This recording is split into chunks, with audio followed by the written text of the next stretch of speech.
से अनुरोध होगा कि इसका क्या कार्य है।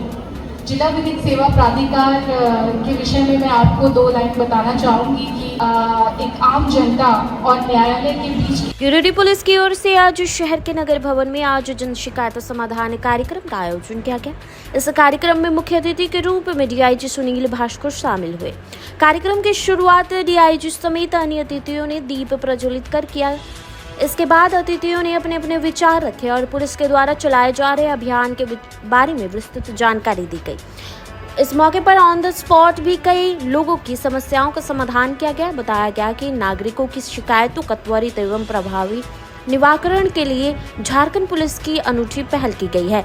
इसी के तहत इस कार्यक्रम का आयोजन गिरिडीह जिले में भी किया गया है। मौके पर एसपी डॉक्टर विमल कुमार, जिला विधिक सेवा प्राधिकार के सचिव सोनम बिजनोई, अंचल अधिकारी गिरिडीह मोहम्मद असलम, एसडीपीओ विनोद रवानी, डीएसपी अंकित राय, नगर थाना प्रभारी शैलेश प्रसाद, मुफस्सिल थाना प्रभारी श्याम किशोर मेहतो, पंचमा थाना प्रभारी मंजू कुमार समेत कई पुलिस पदाधिकारी समेत शहर के कई लोग मौजूद थे। एक तरह से नेशनल पुलिस का एक नेशनल नंबर है जिसके तहत अगर किसी प्रकार की विधि व्यवस्था की समस्या होती है, लड़ाई झगड़ा होता है, कहीं तनाव है, कोई कम्युनल इशू होता है या किसी प्रकार की कोई समस्या होती है तो 112 पे आप डायल कर सकते हैं और 112 जो है वहाँ से जो है संबंधित स्टेट हेडक्वार्टर्स को कॉल जाएगा। स्टेट हेडक्वार्टर में कंट्रोल रूम है, वहाँ से फिर फ़ोन चला जाएगा आपको डिस्ट्रिक्ट में जहाँ का वो मामला आता है, फिर वहाँ से वो थाने में चला जाएगा और थाने की पुलिस जो है तुरंत घटनास्थल पर पहुँचेगी और जो भी आपकी समस्या है, अगर कुछ ब्रीच ऑफ पीस हो रहा है, ब्रीच ऑफ लॉ है, तो पुलिस उसको तत्काल उस पर कार्रवाई करेगी और सुनिश्चित करेगी किसी प्रकार की जान और माल की हानि ना हो। तो 112 नंबर जो है वो बहुत ही उपयोगी है। कहीं किसी प्रकार की कोई समस्या हो रही है, किसी महिला के साथ कोई दुर्व्यवहार हो रहा हो, कोई छेड़खानी हो रहा हो, कॉलेज में मान लीजिए कुछ मनचले लड़के हैं जो अभद्र व्यवहार कर रहे हों, तो आप 112 के नंबर का ज़रूर उपयोग करें और पुलिस उसमें त्वरित संज्ञान लेते हुए उसमें कार्रवाई करेगी। कार्रवाई नहीं कर रही है तब भी आप 112 पे उस पर जानकारी दे सकते हैं कि मैंने कॉल किया था, अभी तक इसमें किसी प्रकार की कोई कार्रवाई नहीं हुई है। उस परिस्थिति में पुलिस अधीक्षक को भी ये जानकारी दी जाएगी कि आपके यहाँ से रिस्पांस नहीं हुआ है। अभी आपको अच्छी बात कहना चाहूँगा कि पुलिस मुख्यालय जो है इस चीज़ को मॉनिटर कर रहा है कि 112 कॉल जो जा रहा है और उसके बाद उसका निदान हो के उस कंप्लेंट को क्लोज़ होने में कितना टाइम लग रहा है। तो अभी हम लोग का प्रयास है कि कम से कम समय में कोई शिकायत हो रही है तो उसका निराकरण हो के वो कॉल क्लोज़ हो जाए। तो अगर अधिक समय लग रहा है इसका मतलब पुलिस जो है अच्छे से काम नहीं कर रही है। तो सभी पुलिस अधीक्षकों को आदेश दिया गया है, निर्देश दिया गया है कि आप रिस्पॉन्स टाइम को कम करें। इसका मतलब पुलिस की एफिशिएंसी बढ़ेगी। महानिरीक्षक के निर्देश के आलोक में पूरे राज्य में ये जन शिकायत समाधान कार्यक्रम आयोजित किया जा रहा है। इस कार्यक्रम में उपस्थित पुलिस अधीक्षक गिरिडीह, सेक्रेटरी टीएलसी, अंचल अधिकारी, गिरिडीह पुलिस के सारे वरीय पदाधिकारीगण आयोजित किया जा रहा है। उसी की एक कड़ी है कि उत्तरी छोटा नागपुर प्रक्षेत्र के गिरिडीह जिला में हम सब यहाँ एकत्रित हुए हैं और सरकार का, माननीय मुख्यमंत्री का, डीजीपी सर का जो ये विज़न है कि लोगों को जो समस्याएं हैं उनका निराकरण त्वरित हो, ऑन द स्पॉट हो और जो भी समस्याएं हैं उसमें अगर किसी पदाधिकारी द्वारा लापरवाही की जा रही है तो उसकी भी जिम्मेदारी तय हो। उसी कड़ी में हम सब यहाँ एकत्रित हुए हैं। तो ये जो कार्यक्रम है उसमें हम सब यहाँ उपस्थित हुए हैं। अनुमंडलवार भी गिरिडीह जिला में इस तरह के कार्यक्रम जो हैं आयोजित हो रही हैं और वहाँ जो 3-4 थाना क्षेत्र के लोग हैं वहाँ एकत्रित हो रहे हैं और ऑन दी स्पॉट उनकी समस्याओं को सुना जाएगा, निराकरण किया जाएगा। जितने लोग आए हैं, अभी ये कार्यक्रम शुरुआत हुई है, तो उनकी जो समस्याएं हैं उनको डॉक्यूमेंट किया जाएगा। एक रजिस्टर बनाया गया है और उनका नाम, पता, उनकी क्या समस्याएं हैं वो उसमें लिखी जाएंगी। किस अधिकारी को वो समस्या दिया गया है निदान करने के लिए उसका भी नाम लिखा जाएगा और ये डॉक्यूमेंटेशन होने से एक फ़ायदा होगा कि वरीय अधिकारी हैं, डीएसपी साहब हैं, पुलिस अधीक्षक महोदय हैं, वो उसको चेक कर सकते हैं कि एक सप्ताह पहले ये समस्या आई है। इस प्रकार अभी एक प्रकार का जो साइबर फ्रॉड, साइबर क्राइम, ये जो अपराध है, ये आप काफ़ी देखते होंगे, काफ़ी उसमें भुक्तभोगी हैं। आपको एक फ़ोन आता है, आपसे OTP मांगा जाता है या कहा जाता है कि आपका KYC है, उसको रिन्यू करना है, तो अपना आधार डिटेल्स दे दीजिए। वो इस तरह के जो कॉल्स आते हैं, उससे आप लोगों को सावधान रहने की आवश्यकता है। आपको बैंकिंग से संबंधित अगर किसी प्रकार का कोई कार्य करना है तो आप संबंधित बैंक के ब्रांच में चले जाएं, वहाँ जाके अपने जो भी आपको KYC अपडेट करना है या पासबुक रिन्यू करना है या आधार कार्ड को अपडेट करना है, जानकारी देनी है, वो आप बैंक के ब्रांच में जाके दें, ना कि आप फ़ोन पे दें। अगर फ़ोन पे इस तरह के कॉल्स आ रहे हैं, इसका मतलब है कि कोई क्रिमिनल है, साइबर क्रिमिनल है, जो आपसे आपके जो पैसे हैं वो ठगना चाह रहा है थ्रू ऑनलाइन ट्रांजैक्शन में। तो इससे आप लोग बचें। और राष्ट्रीय स्तर पे एक नंबर है 1930, आप लोग भी जान रहे होंगे। इस नंबर को याद कर ले, लिख लें 1930। अगर किसी प्रकार का साइबर फ्रॉड होता है आपके साथ, तो आप तुरंत 1930 पे कॉल कर सकते हैं और आपके साथ जो फ्रॉड हुआ है आप उसकी जानकारी दे सकते हैं। अगर तुरंत आपने उस पर कॉल कर लिया 1930 पे, तो आपका जो पैसे से ट्रांजैक्शन, आपके जो अकाउंट से पैसा ट्रांजैक्शन हुआ है वो भी फ्रीज़ कर दिया जाएगा और पैसा आपके अकाउंट में वापस आ जाता है। क्योंकि वो जो साइबर क्रिमिनल है वो आपके अकाउंट से पैसा, मान लीजिए किसी दूसरे अकाउंट में उसने ट्रांजैक्ट किया या उसको यूज़ कर रहा है वो किसी पेमेंट के लिए, किसी गेटवे के माध्यम से, तो 1930 पोर्टल पर लिंक करने पे उस ट्रांजैक्शन को ब्लॉक कर दिया जाता है।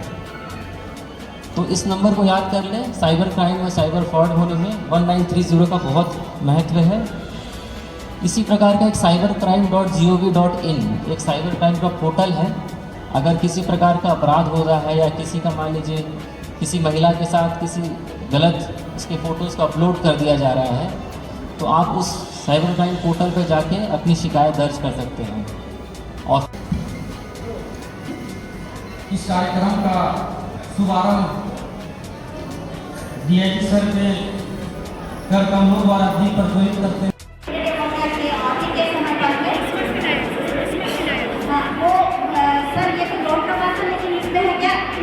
ये बोला गया था कि आप लोग को फिनाइल को घर घर रोजगार देंगे और वो क्या कहते हैं कि नेता खड़ा हो रहे थे, बोले कि विधायक यहाँ पे खड़ा होंगे और आकर के जगह जगह मीटिंग भी करेंगे, घर घर हम रोजगार देंगे और महिलाओं को स्वावलंबी बनाएंगे। और इसके लिए जैसे जो सुपरवाइजर बनेंगे और जो सुपरवाइजर को कहा गया था कि आप लोगों को 15,000 सैलरी दिया, 15,000 सैलरी दिया जाएगा। तो हम लोग भावुक हो गए सर, और क्या कहते हैं कि हम लोग सोशल वर्कर हैं, तो हम लोग सोचते हैं कि सर जैसे महिलाओं को अगर टिकट होता है तो कहीं से किसी तरह रोजगार मिल जाता है, वैसे बात है। तो हम लोग यही सोच कर के हम लोग उसमें जुड़े थे और 2 जनवरी से हम लोग जुड़े, 13 जनवरी से, और 15,000 रुपया भी मिल गया। और कहीं से कोई मोबाइल नंबर पे अपना स्विच करके रखा, उसके लिए हम लोग को कोई कार्रवाई अगर बोलना चाहते हैं तो फोन में बात करता ही है। और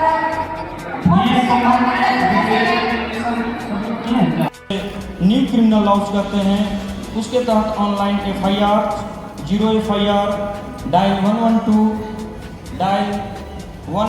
समाज सेवी भी हूँ और हम Jharkhand state livelihood promotion society की मैं महिला लीडर भी हूँ अपने ग्राम पंचायत, अपने ग्रामीण में। तो मैं कहना चाहती हूँ कि अभी तक तो मैं 10 साल से काम कर रही हूँ, सभी को बधाई देती हूँ, लेकिन बीच में एक ठगी का केस हमारे पास आ गया जो बोलने लगा कि हर महिला को लोन देंगे 1 लाख रुपया और यदि 100 महिला को जोड़ते हैं तो 10,000 रुपया मंथली देंगे। और सभी महिला से 800 रुपया करके लिया है और ठगी के नाम पे अभी मतलब काफी समय हो गया, हम लोग आवेदन भी किए हैं। तो उसमें 127/22/24 में केस नंबर हमारा तो नगर थाना में, तो अभी तक मतलब कि कुछ मतलब नहीं हुआ है। तो मैं चाहती हूँ सर से निवेदन है कि हम लोग का छवि भी खराब हो रहा है, महिला लोग घर आ करके बहुत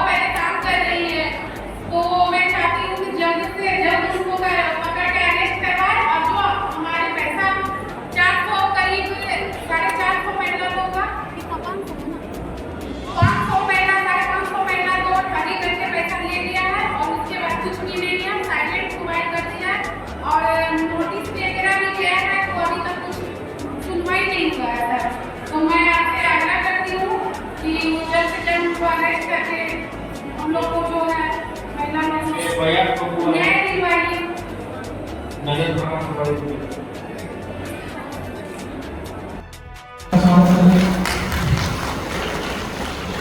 सभी से अनुरोध होगा कि तालियों से सबका स्वागत किया जाए।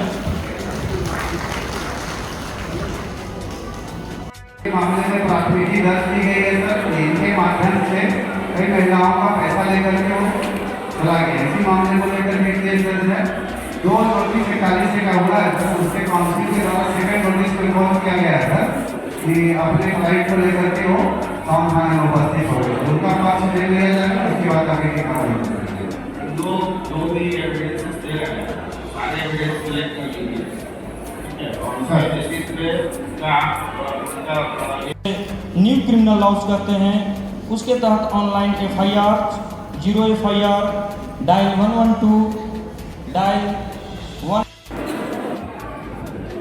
शादी कराना और नौकरी कराना और मालती देवी, संतोष राणा, संगीता देवी और रेवा राणा, इन 5 आरोपियों में से सिर्फ एक आरोपी का अभी तक गिरफ्तारी हुआ है, वो अंकित राणा, और बाकी सब आरोपी अभी फरार है सर। ये मामला लगभग 5 महीने से काफी अभी तक कोई भी आरोपी का गिरफ्तारी नहीं हुआ है। तो इसी मामले में आप लोग से अनुरोध करता हूँ सर, आग्रह करता हूँ कि सभी आरोपी का कम से कम गिरफ्तारी हो, क्योंकि जिसकी हत्या हुई है छोटे छोटे 3 बच्चे हैं सर। इसमें आप केस में लिख दिया गया है। इसमें सर हम बताना चाहेंगे कि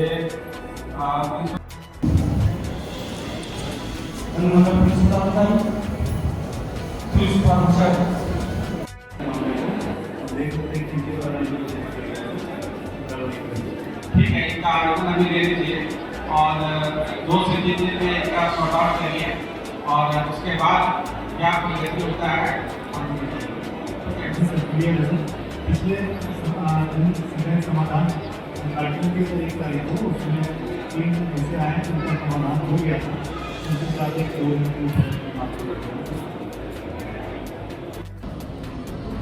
SDPO sir, DSP department, CO sir, secretary DL से सभी का इसका क्या कार्य है।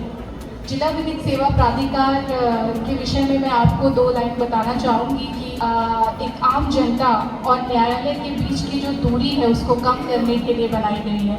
एक गरीब आदमी जो कि जिसको ये तो जानकारी है कि हाँ उसके अधिकारों का हनन हो रहा है, उसे ये पता है कि उसके साथ गलत हो रहा है, लेकिन वो फाइनेंशियली स्ट्रांग नहीं है, वो उसके पास पैसे नहीं है कि वो एडवोकेट्स के जो एक्सपेंसेस हैं उनको बेयर कर सके।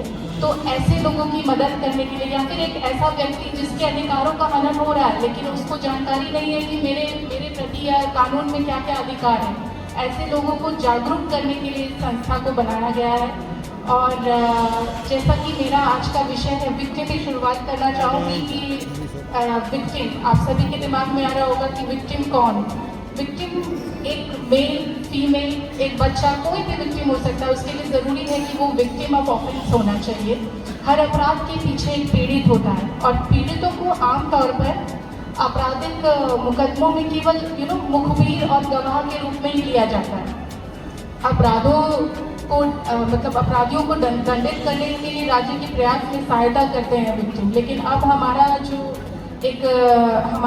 हमारे जो कानून है उसमें एक सकारात्मक विकास हुआ है और चरमरा रही जो हमारी आपराधिक न्याय प्रणाली की जो वास्तविकता है उसको ध्यान में रखते हुए बहुत सारे संशोधन किए गए, जिनकी जानकारी मैं आप सभी के साथ साझा करूंगी। सबसे पहला है कि पीड़ित मुआवजे का जो प्राचीन इतिहास है, आप सभी को पता होगा कि ये कोई हमारा फॉरेन कल्चर नहीं है कि विक्टिम को मुआवजा देना कोई एक नई चीज़ नहीं है जो हमने कहीं फॉरेन से अडॉप्ट किया है। पहले ज़माने में भी राजा का ये नैतिक कर्तव्य होता था कि अगर उसके राज्यकाल में किसी भी पीड़ित के साथ, उसके किसी भी जनता के साथ, उसके साथ मान लीजिए किसी के यहाँ चोरी हो गई है और उस चोर का पता नहीं चल रहा है, चोरी करके भाग गया है, तो राजा का ये दायित्व था कि वो अपने खजाने से उस पीड़ित को मुआवजा दे, क्योंकि पीड़ित की तो कोई गलती नहीं है। और इसी चीज़ के लिए ऐसी ही चीज़ों को ध्यान में रखते हुए हमारे यहाँ सेक्शन 357 है, ताकि आप सभी जानते हैं कि अभी तो हमारे यहाँ पर जो Khalsa scheme Jharkhand Victim Compensation Amendment Scheme 2016 and Honorable Nalsa's Compensation Scheme for Women Victim Survivor of Sexual Assault or Other Crime 2018, जो कि हमारे राज्य में 2019 में अडॉप्ट की गई। ये दो स्कीम्स हैं जिनके तहत आप सभी को मुआवजा दिया जाता है। और अब आप सभी के दिमाग में आ रहा होगा कि प्रक्रिया क्या है। जैसे ही हमारे पास एक आवेदन आता है किसी भी प्रकार के विक्टिम का, तो उसमें हमें एक इंक्वायरी करना होता है और उस इंक्वायरी में हम अपने पैरालीगल वॉलंटियर्स से रिपोर्ट मांगते हैं, प्रोबेशन ऑफिसर से, ऑफिसर इंचार्ज से। जब सबों का रिपोर्ट विक्टिम के पहचान से और संबंधित मामले पर रिपोर्ट आता है, तब इस तरह के मैटर्स जब राइप हो जाते हैं तो हमारे कंसर्न विक्टिम कंपनसेशन बोर्ड को प्रपोज किया जाता है, उनके समक्ष रखा जाता है और उसकी मीटिंग की जाती है। और मीटिंग के दौरान जो मैंने जिन दो योजनाओं के विषय में आपको बताया, विक्टिम कंपनसेशन स्कीम आप नोट कर सकते हैं, विक्टिम कंपनसेशन स्कीम 2016, और हमारी नालसा की जो scheme which is adopted in the state of Jharkhand in 2019, sexual survivors और विक्टिम जो सेक्सुअल असॉल्ट की विक्टिम है, पॉक्सो की विक्टिम है, एसिड अटैक की विक्टिम है, उनके लिए 2019 स्कीम एप्लीकेबल है। मैं आप सभी से मैं ये निवेदन करूंगी कि कुछ भी जानकारी अगर आपको विक्टिम, आप किसी भी तरह के विक्टिम है और आपको